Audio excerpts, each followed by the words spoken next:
படித்த பதிவு அருமையாக இருந்தது. இதயத்தைத் தொடும் அந்த வார்த்தைகள்.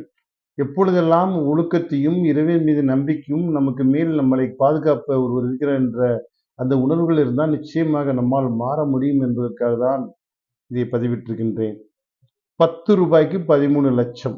ஒரு கடைக்காரர் தனது கடையை திறந்தபோது ஒரு பெண் வந்து, "ஐயா, இதோ உங்கள் ரூ. 10" என்றார்.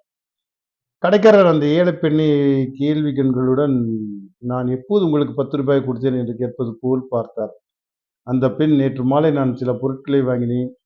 நான் உங்களுக்கு ஒரு ரூ. 100 கொடுத்தேன். 70 மதிப்புள்ள பொருட்களை வாங்கினேன். நீங்கள் 30க்கு பதிலாக ரூ. 40 திருப்பி கொடுத்தீர்கள்" என்று பதிலளித்தார். கடைக்காரர் ரூ. 10 நெற்றியில் தொட்டு பணப்பெட்டியில் வைத்து, "ஒரு விஷயம் சொல்லுங்கக்கா, நீங்க பொருட்களை வாங்கும்போது நிறைய பேர பேசினீங்க. 5க்கு கூட இப்ப 10க்கு திருப்பி கொடுத்து வந்திருக்கீங்களே" என்று கேட்டார். அந்த பெண், "பேரம் பேசுவது என் உரிமை. ஆனால் விலை சரியானவுடன் குறைவாக கொடுப்பது பாவம்" என்றார். கடைக்காரர், "ஆனால் நீங்கள் குறைவாக குறைக்கவில்லை. நீங்கள் முழு தொகையும் செலுத்தினீர்கள். இந்த ரூ. 10 ஏன் தவறுதலாக உங்களிடம் வந்துவிட்டது?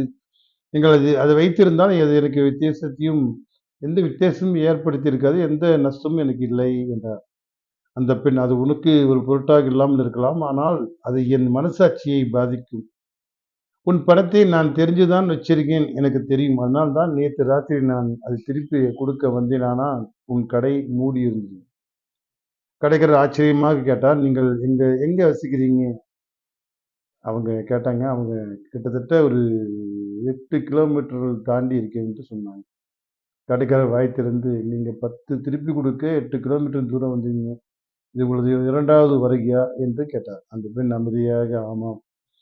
இது எனது 2வது வருகைதான். மன அமைதி வேணும்னா நீங்க இந்த மாதிரி விஷயங்களை செய்யணும்.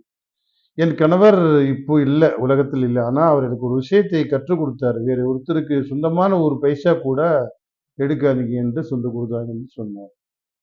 ஏனென்றால் ஒருவர் அமைதியாக இருக்கலாம். ஆனால் மேலே இருப்பவர் எப்போது வேண்டுமானாலும் கணக்கு கேட்கலாம். அந்த கணக்கிற்கு தண்டனை என்ற குழந்தை மேல் விழக்கூடாது என்றார் அந்த பெண்மணி. இதை சொல்லிவிட்டு அந்த பெண் அங்கிருந்து வெளியேறினார். கடைக்காரர் உடனடியாக பணப்பெட்டியிலிருந்து ரூபாய் 300 எடுத்து தன் ஸ்கூட்டரில் ஏறி தனது உதவியாளரிடம், "கடையை பார்த்துக் கொள்" என்று விரைந்து திரும்பி சென்றார். அந்த சந்தையில் உள்ள மற்றொரு கடைக்கு சென்று பிரகாஷ் என்ற கடைக்காரரிடம் 300 கொடுத்தார். "இது உன் 300 எடுத்துக்கொள் என்று நீ பொருட்களை வாங்கி வந்தபோது நான் உன்னிடம் அதிகம் கட்டணம் வசூலித்தேன்." பிரகாஷ் சிரித்துக்கொண்டே, "நீ அதிகம் கட்டணம் வசூலித்திருந்தால் நான் திரும்பி பொருள் வாங்க வரும்போது அதை திருப்பி கொடுத்திருக்கலாம். ஏன் இவ்வளவு அதிகாலையில் வந்தாய்?" என்றார். கடைக்காரர் பதிலளித்தார், "நீ திரும்பி வருவதற்குள் நான் இறந்துவிட்டால் என்ன செய்வது? நான் உனக்கு ரூ. 300 கடன் பட்டிருக்கிறேன் என்பது கூட எனக்கு தெரியாது. அதனால்தான் நான் அதை திருப்பி தர வேண்டியிருந்தது. மேலே உள்ளவர் எப்போதும் கணக்கு கேட்பார் என்று யாருக்கு தெரியும்? தண்டனை என் குழந்தைகள் மீதெல்லாம் வரக்கூடும்." கடைக்காரர் வெளியேறினார். ஆனால் பிரகாஷ் மிகவும் வருத்தப்பட்டார். 10 ஆண்டுகளுக்கு முன்பு அவர் ஒரு நண்பரிடம் 3,00,000 கடன் வாங்கினார். ஆனால் மறுநாள் நண்பன் இறந்துவிட்டார். நண்பன் குடும்பத்தினருக்கு பணம் பற்றி தெரியாததனால் யாரும் கேட்கவில்லை. பேராசையால் தூண்டப்பட்ட பிரகாஷ் அதை திருப்பித் தர ஒருபோதும் முன்முயற்சி எடுக்கவில்லை. இன்று அவர் தன் நண்பன் குடும்ப வறுமையில் வாடுகிறது. அவரது விதவை தனது குழந்தைகளை வளர்க்க ஒரு வேலைக்காரியாக வேலை செய்கிறார். ஆனால் பிரகாஷ் தங்கள் பணத்தை வைத்திருந்தார். கடைக்காரரிடம் வார்த்தைகள், "மேலே உள்ளவர் எப்போதும் கணக்கு கேட்பார் என்று யாருக்கு தெரியும்?" என்ற குழந்தைகள் மீது தண்டனை வரும் என்ற பிரகாஷை வேட்டையாடியது. 2 அல்லது 3 நாட்கள் தன் ஒத்துழைப்புக்கு பிறகு அவர் மனசாட்சிக்கு விழித்துக் கொண்டது. அவர் வங்கியில் ரூபாய் 13,00,000 எடுத்துக்கொண்டு தனது நண்பன் வீட்டுக்கு சென்றார். விதவை வீட்டில் தனது குழந்தைகளுடன் அமர்ந்திருந்தார். பிரகாஷ் அவர் காலில் விழுந்தார். ஒவ்வொரு ரூபாய்க்கும் போராடும் ஒரு பெண்ணுக்கு 13,00,000 ஒரு பெரிய தொகை. அவள் கண்களில் கண்ணீர் பெருகியது. பிரகாஷின் நேர்மைக்கு அவள் ஆசீர்வதித்தார்.